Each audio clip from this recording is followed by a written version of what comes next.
Antes de Martinho Lutero, outros homens se levantaram pregando a salvação em Cristo pela graça de Deus e tentando purificar a doutrina da Igreja Católica, que ensinava, entre outras coisas, a veneração aos santos, missa pelos mortos, a autoridade doutrinária do Papa, dos concílios, ou seja, da Igreja de forma geral, a venda de indulgências, venda de relíquias. Quem comprasse, por exemplo, uma indulgência podia receber perdão do Papa e, dependendo do valor, até o perdão plenário, perdão de todos os pecados.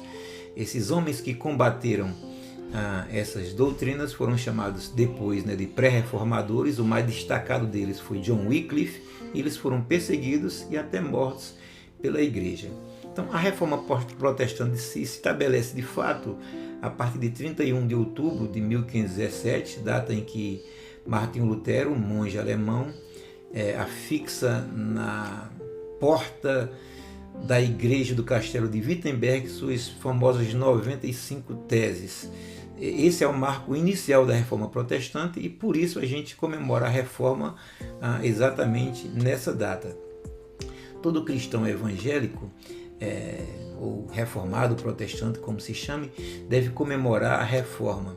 Nós congregacionais temos motivos ainda mais especiais porque somos herdeiros diretos da reforma. Pra você ter ideia, Martinho Lutero dá o start na reforma em 1517. Em 1567 já havia uma igreja chamada Independente, que depois leva o nome de Congregacional Organizada. Seu primeiro pastor foi Richard Fitz.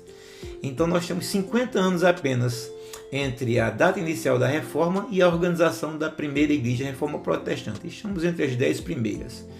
A reforma protestante ela se firma em 5 pilares, que são declarações resumidas de fé, especialmente quanto à salvação, à autoridade espiritual e doutrinária e a questão de adoração. Essas 5 solas são: só a graça. Uma pessoa não pode fazer nada para merecer a salvação.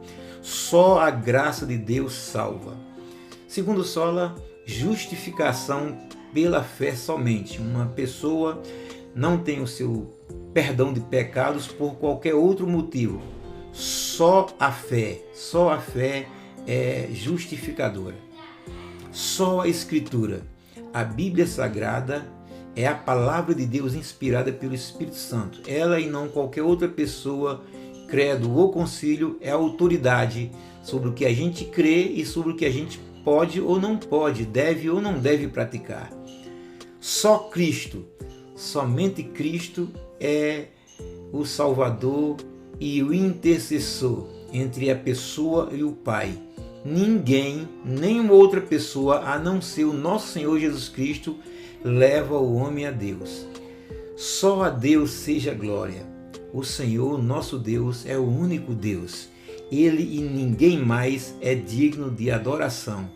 A Ele seja a glória. Essa é a nossa herança espiritual. Essa é a nossa fé. Por isso, nesse dia, celebremos ao Senhor.